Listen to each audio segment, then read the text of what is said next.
Buenos días, amados hermanos.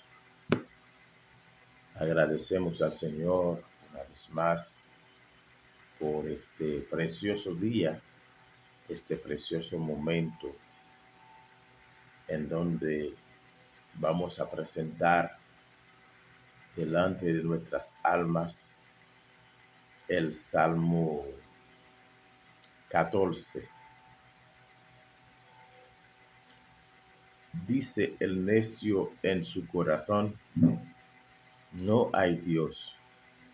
Se han corrompido, hacen obras abominables. No hay quien haga el bien. Jehová miró desde los cielos sobre los hijos de los hombres, para ver si hay algún entendido, para ver si había algún entendido que buscara a Dios. Todos se desviaron a una, se han corrompido. No hay quien haga lo bueno. No hay ni siquiera uno. No tienen discernimiento. Todos los que hacen iniquidad, que devoran a mi pueblo como si comiesen pan, y a Jehová no invocan. Ellos temblaron de espanto, porque Dios está con la congregación de los justos. Del consejo del pobre se han burlado, pero Jehová es su esperanza. Oh, que de Sión saliera la salvación de Israel. Cuando Jehová hiciere volver a los cautivos de su pueblo, se gozará Jacob y se alegrará Israel. Amén. Amados hermanos, estamos al pie de las Escrituras, las palabras infalibles del Señor, las palabras que pueden penetrar nuestras almas, convencer nuestros espíritus y quebrantarnos hasta reconocer nuestra incapacidad delante de la justicia de Dios y hacernos aceptos en el amado. Así que, mis hermanos, vemos el Salmo. Como siempre, la mayoría de los salmos de David están dirigidos al músico principal. Este salmo hace una consideración. Aquí en este salmo, siempre en el salmo se presenta siempre un protagonista y dos actores. El protagonista es Dios y los actores somos los hombres. En un aspecto presenta los dos actores en una misma condición y luego los divide en algunos que reciben misericordia y otros que persisten en hacer lo malo. ¿Ven? Algunos, los actores están en una misma situación en el escenario. Los dos actores desempeñan un mismo papel, hacen una misma función, pero luego, al final del drama, observamos que hay una parte que recibe misericordia, que recibe salvación, y la otra parte persiste en su maldad, por lo que no pudo recibir la misericordia de Dios. Es en ese cuadro que el Salmo 14 se presenta a nuestras almas. Observamos el verso 1 que presenta una situación. Dice el necio en su corazón: no hay Dios. no hay Dios. Es algo, una declaración convencida. No hay Dios.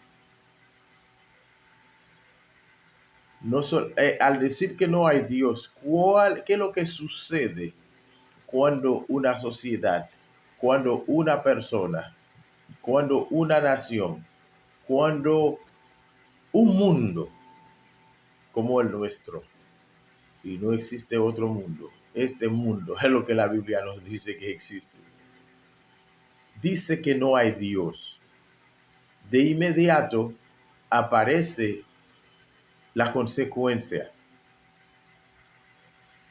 No solamente dice que no hay Dios, entonces el resultado, cuando el hombre dice que no hay Dios, se corrompe todo. Se han corrompido, hacen obras abominables. No hay quien haga el bien. Observan bien el cuadro dialéctico de este primer verso. Este primer verso no excluye a nadie. Pero el necio declara, el necio dice que no hay Dios. ¿Ve? Y sobre la base de esta declaración, se han corrompido, hacen obras abominables y no hay quien haga el bien. No hay justo, no hay ni uno, declara el apóstol Pablo en la carta a los romanos. Estamos observando el mismo cuadro casi en todos los salmos. No hay quien hace el bien. Pero hay algo, hay alguien que está observando. Hay alguien, pero ¿qué pasa cuando pasa esta clase de cosas? Muchas veces cuando vemos como el mal escala, vemos cuando la maldad escala, cuando los malos son elogiados, cuando los malos son los que dirigen, cuando los malos son los que deciden. Muchas veces la persona tiene tendencia a creer que no hay Dios. La gente tiene tendencia a pensar que Dios se ha olvidado de todo. Pero este salmo nos dice en el verso 2, Jehová miró desde los cielos sobre los hijos de los hombres. Está diciendo que la justicia de Dios está tomando en cuenta a los hombres. Vamos a terminar de leer el verso bien. Jehová miró desde los cielos sobre los hijos de los hombres para ver si había algún entendido que buscara a Dios. A ver, porque como dice que no hay Dios, no hay quien hace el bien, todos se han corrompido, haciendo obras abominables, pero Dios mira desde los cielos. Si había alguien a quien podía él confiar para enviar, para mandar, para aconsejar a los hombres. Si algún entendido que buscara a Dios. Sabemos que no ha hallado, ¿no? Él tuvo que mandar a su hijo desde los cielos porque no había entendido. ¿Saben? Ese concepto de idea podemos relacionarla con la ley. Dios a través de la ley ha estado buscando si hallara un hombre que entendiera. Si hubiera un hombre que pudiera buscar a Dios. Pero ¿cuál es el resultado? Dice el verso 3. Todos se desviaron. A una se han corrompido. No hay quien haga lo bueno. No hay ni siquiera uno. Y en ese sentido, podemos verlo a través del Evangelio. En una ocasión Jesús veía al pueblo de Israel. Él vio al pueblo como ovejas sin pastor. Se dio cuenta que a pesar de que tenían la ley, no había nadie que buscara el bien, no había nadie que podía reconocer que Jesús era el Mesías. Al ver que estaban desviado el pueblo, al vez de verlo a él, estaban desviados, no tenían pastor, no había quien pudiera decir, mira, este es el Mesías, ese a quien Dios ha enviado, a pesar de que Juan el Bautista lo había decidido, este es el Cordero de Dios, pero no había un maestro en Israel que podía ver que a través de las escrituras que Jesús era el Mesías. Entonces Jesús tuvo que decirle, rogar a que envía obrero a la mies. Obrero que realmente entienden la misericordia de Dios. Obrero que puede entender que va a recibir, porque el texto dice no hay quien busca a Dios. Pero en realidad, estando muertos en delito y pecado, no podemos buscar a Dios. Todos se desviaron. No hay uno. Se desviaron a una, se han corrompido. O sea, no hay una corrupción escondida. No es una corrupción en que alguien hace lo malo y se esconde porque sabe que fulano está en la justicia, se va a sentir mal. No, es que a una, todo de común acuerdo, tan corrupto. No hay ni siquiera uno. Verso 4. No tienen discernimiento todos los que hacen iniquidad. No hay discernimiento. Todos los que hacen maldad no tienen discernimiento. No tienen discernimiento todos los que hacen iniquidad, que devoran a mi pueblo como si comiesen pan y a Jehová no invocan. ¿Ven? El problema está en no invocar a Dios. El problema no está en que existe el pecado. El problema está en que no invocan a Dios. Nadie ve a Dios como solución a lo suyo. Nadie siente pesar por sus pecados, por sus iniquidades. ¿Ven? Nadie. No hay discernimiento. No hubo discernimiento en el tiempo de Cristo para ver que Jesús era el Mesías y que la ley era una propuesta de Dios para ver si el hombre pudiera buscar a Dios. Pero vemos que por las obras no se pudo. Entonces, verso 5 dice, ellos temblaron de espanto porque Dios está con la generación de los justos. En el Salmo 73, observamos que el salmista dice, si hablara como ellos, a la generación de tus hijos engañaría. Observan cómo ellos temblaron de espanto porque Dios está en la congregación, con la generación de los justos. Es una generación. Aparte, vamos que como si la Biblia habla de que hay una generación de justos. Del consejo del pobre se han burlado, pero Jehová es su esperanza. Nosotros podemos trasladarnos como el aspecto de este salmo nos demuestra que no hay ningún hombre. Pero vemos presente el verso 5 como presenta la introducción de Cristo como algo que causa espanto entre los malvados.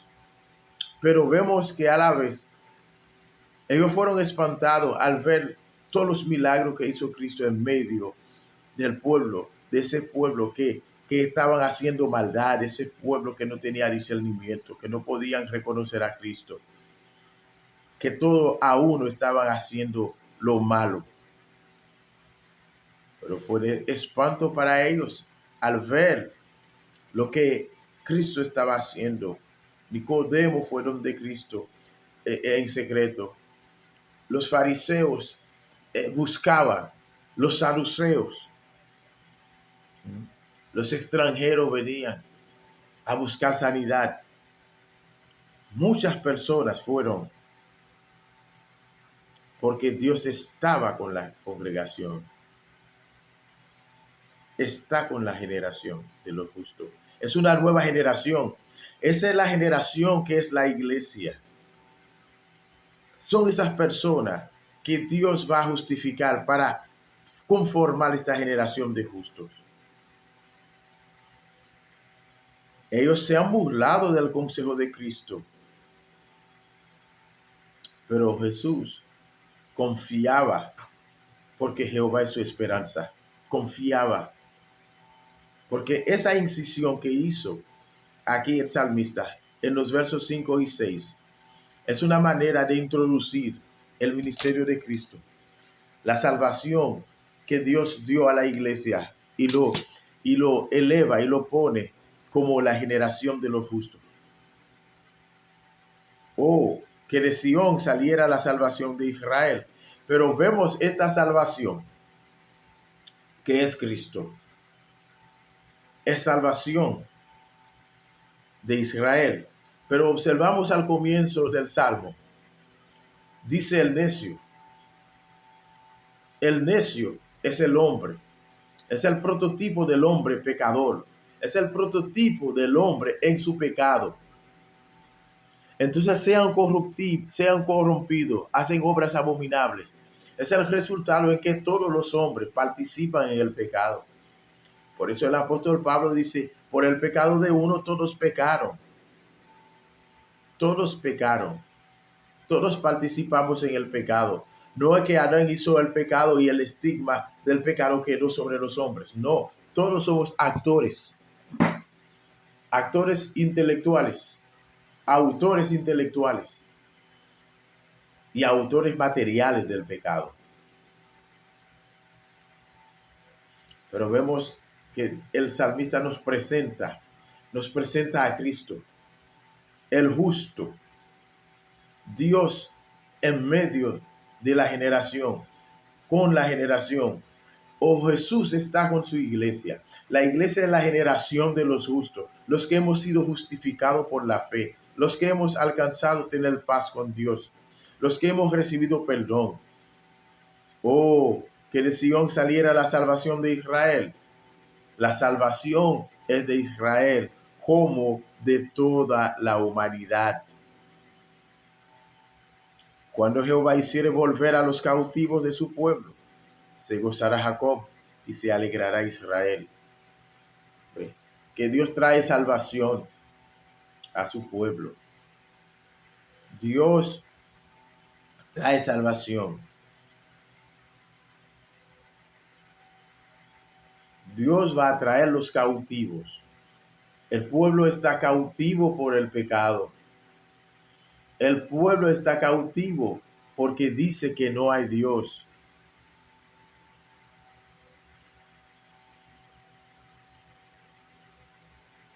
El pueblo está cautivo porque no busca a Dios. Amados hermanos, los que tenemos esta gracia de conocer a Cristo, de ser parte de esta generación de los justos, somos contados con el pueblo de Israel. Somos contados con los que habitan en Sión. Participamos de esta gracia, porque Jehová va a hacer volver a los cautivos de su pueblo. Van a volver a Dios, van a abandonar la idea, el pensamiento, se van a alejar de la situación, del pensamiento que dice no hay Dios. Por eso Jesús le dijo al pueblo de Israel, hasta que no diga bendito el que viene en el nombre del Señor. No va a haber esta restauración. Toda la esperanza de la humanidad, toda la gracia de Dios para esta humanidad descansa en Cristo. Dios tiene los ojos limpios para ver el pecado. Por eso Él no ve el pecado solamente del que comete el pecado. Él está viendo el pecado sobre los hombres de cada ser humano, de cada persona, de cada viviente, de cada persona que vive en este mundo. De alguna manera comete un pecado, de alguna manera ofende a Dios, de alguna manera ignora al justo, de alguna manera produce cosas que alimenta el pecado. El pecado, hermano, son muchas cosas. Tiene una entramada muy complicada. Nosotros, al hablar a veces, al mirar, al caminar, obramos de tal manera que el pecado encuentra cauce. Lo que hacemos en el diario a veces son canales que permiten que el pecado fluya. Para que nosotros demos cuenta el impacto del pecado, para ver cómo es la necedad en nosotros. A veces por una mirada tú ofendes, a veces por una mirada tú provocas a otro que peque, a veces por la manera como caminamos, a veces por la manera como nosotros nos vestimos, provocamos, insinuamos, proveemos al pecado recursos para él instalarse en vida de otro y también instalarse en nuestra vida y tomar y acabar con nosotros, como dice la Escritura. Y devoran, el pecado devora al pueblo, devora, porque lo expone a la muerte. Que la Biblia dice que la paga del pecado es la muerte. Amados hermanos, tomamos en cuenta este salmo. Vemos que realmente tenemos pecado, muchos pecados, y somos responsables. No buscamos a Dios. Pero Dios nos ha buscado, ha enviado a su Hijo. Él ha venido en medio de la congregación, con la congregación. A pesar de que los hombres se han burlado del consejo del justo, pero Él ha traído salvación a Israel y nos ha dado nosotros herencia con Israel. Así que, mis hermanos, analicemos nuestra vida. Siempre debemos de vernos como un necio, una persona que habita en medio de un mundo lleno de necedad y de alguna manera proveemos recursos para que el pecado se ejecuta. Vamos a pedir al Señor que nos ayude a no proveer el recurso al pecado, sino que nosotros podemos presentar nuestros miembros en sacrificio agradable y que no presentamos nuestro cuerpo al pecado para que lo obedezcamos en su concupiscencia, para que lo obedezcamos y hacer que el pecado nos devora. Oh, amados hermanos, oremos. Padre Santo, Dios eterno, tú nos has concedido en Cristo el derecho de decirte Abba, de decirte Padre, y tú nos escuchas, tú nos aceptas como hijos, y te damos las gracias, Señor. Te damos las gracias, Señor, al ver nuestra necedad, al ver que nosotros no te buscamos. No te buscamos. Tu palabra está en medio nuestro. Tu palabra está aquí, pero nosotros no leemos tu palabra. No te buscamos, oh Señor, pero a pesar de todo, tú nos has dado un camino, tú nos has dado a entender que tú estás en la congregación, tú estás con la generación de los justos, tú estás con nosotros, esta generación que fue comprada a precio de sangre, esta generación que fue comprada en la cruz del Calvario, no excluye a nadie, no da privilegio a nadie, es para el judío como al griego, es para el judío como a todos los confines de la tierra, donde tú has enviado, tú has comisionado a que se predique tu evangelio, a que se predique ese mensaje del reino de los cielos, que el reino se ha acercado, el Hijo del reino ha nacido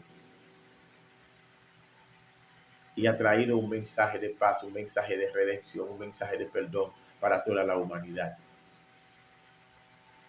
Oh Padre Celestial, ayúdanos, Señor, a entender este amor tuyo. Ayúdanos, Señor, a acercarnos a ti, Señor. Ayúdanos a escucharte. Ayúdanos, Señor, a conocerte, Señor. Que seamos conocidos por ti. Oh Dios bendito. Gracias te damos, Señor, porque tú eres un Dios maravilloso, un Dios de bondad, porque tú expones tu justicia. Tú pones las condiciones delante de nosotros y nos capacita, oh Dios, nos capacita para obedecer, nos capacita para ver, nos capacita para obrar en ti, Señor. Oh Señor, recibe toda gloria. Recibe toda gloria, Señor. Oh Dios eterno, necesitamos de ti, Señor. El ministerio de las iglesias, el ministerio que trabaja en la generación, en esta generación de los justos, en esta generación de los justos, a quien tú has justificado. Oh Señor, sea tu palabra nuestra guía, sea tu palabra nuestro sostén. Porque Dios, no hay Dios tan grande como tú, no hay Dios tan bondadoso como tú, no hay Dios tan misericordioso como tú, no hay Dios tan amoroso como tú. Oh Señor, al ver nuestra condición, cuando tú nos miras, Señor, tú desde los cielos miras cómo estamos obrando con abominación, cómo estamos menospreciando la memoria de tu nombre, cómo no prestamos atención a la obra que manifiesta tu deidad. No estamos dando gloria, Señor, cuando miramos los cielos, la tierra, las estrellas, el sol, la luna, cualquier planta. No te damos la gloria. Solamente nos encendemos, Señor, en nuestras necesidades, que necesitamos pan, que estamos enfermos, que necesitamos aquello, que necesitamos lo otro, y no te miramos a ti. Enséñanos, Señor, a partir de este salmo, a ver nuestra condición y estar seguros de que el justo, el Dios, está en esta congregación y que tú nos has constituido como parte de la congregación de los justos. La congregación cuyo Cristo es el pastor de las ovejas. Mira cada pastor, Señor, que tú has puesto de subalterno para guiar, para hablar, para presentar, para guiar, para pastorear a tu pueblo, Señor. Yo presento, Señor, el ministerio pastoral delante de ti, Señor. Que tú preparas, Señor, que tú mandes obreros y que sean obreros comprometidos con la verdad, comprometidos con tu palabra. Te pedimos, Señor, que tu palabra sea eficaz en la predicación, que tu palabra sea eficaz en la consejería, que tu palabra sea eficaz en nuestra adoración, que tu palabra sea eficaz en nuestra oración, Que tu palabra sea eficaz en la lectura. Que tu palabra sea eficaz en nuestra exhortación. Oh Dios bendito. El arma que tenemos para pelear esa batalla es tu palabra. Oh Señor, sabemos que tu palabra va a cumplir el propósito por el cual ha sido enviada. El propósito por el cual ha sido dada. Oh Señor, la victoria es tuya. Pero Señor, danos fe para comprender que la victoria es nuestra, que nuestra fe vencerá al mundo, pero la fe en el Hijo del Hombre. Padre Celestial, mira cada iglesia con su membresía. Ayúdanos a entender la unidad de la iglesia, que somos una generación, no importa el lugar donde estamos congregando, que somos una iglesia, que es la generación de los justos. Que si se reúnen dos, eso no son dos, son millares de personas que adoran al Señor. Son millares de personas que están siendo enseñadas por la palabra de Dios. Ayúdanos a entender esa comunión. Ayúdanos, Señor, a que nosotros seamos perfectas en esa, como iglesia, en esta unidad, Padre bendito. Oh Señor, haz resplandecer tu rostro sobre nosotros y seremos salvos. No vamos a ser salvos por nuestras conductas, por lo que hacemos, sino vamos a ser salvos por la fe en el Hijo del Hombre. Padre, mira a los enfermos. Los presentamos delante de ti, Señor. Oh Padre bendito, mira a los hermanos, Señor, que están, algunos, Señor, que están débiles, algunos que están alejándose. Atráelos, Señor, a ti. Haga que tu palabra sea atractiva. Haga que tu iglesia sea atractiva en la comunidad. Y para que sea atractiva, se necesita ministro de verdad, persona comprometida con tu palabra, persona que tiene como herramienta, y la única herramienta es tu palabra. Oh Señor, guía, Señor, a tu pueblo, a cada iglesia, cada congregación. Pero Señor, echa de las congregaciones los falsos. Echa, Señor, de tu generación, porque no hay cabido. No hay cabido para los falsos. Porque ellos predican diciendo que tú dices, pero son palabras de ellos. Ellos se ponen en tu lugar. Señor, muchas iglesias están infestadas, Señor, por esta plaga. Esta plaga de falsos maestros. Pero tú dices en tu palabra, son las iglesias que lo piden. Ellos mismos están pidiendo maestros de acuerdo a sus deseos. Oh Señor, te pedimos, Señor, que cambie el deseo. De manera que ellos pueden dirigirse, buscar una iglesia donde realmente se predica tu palabra, donde realmente tu palabra es enseñada. Iglesias que tienen compromiso con tu palabra, Señor, porque tu palabra no puede ser cambiada.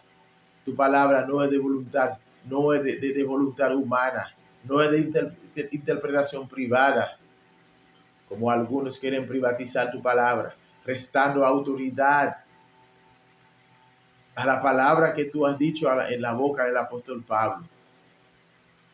Ahora, Señor, mira, oh Dios, tu iglesia. Mira, Señor, todas las incisiones malignas que han hecho, adaptando a tu iglesia cosas que no convienen. Oh, Padre bendito, ten misericordia, Señor. Saque esos falsos maestros, esos falsos apóstoles, esos falsos profetas, Señor. Encamina a tu iglesia, Señor. Oh, Padre bendito, ayúdanos, Señor. Te lo pedimos en el nombre de Jesús. Amén. Dios nos bendiga, mis amados hermanos.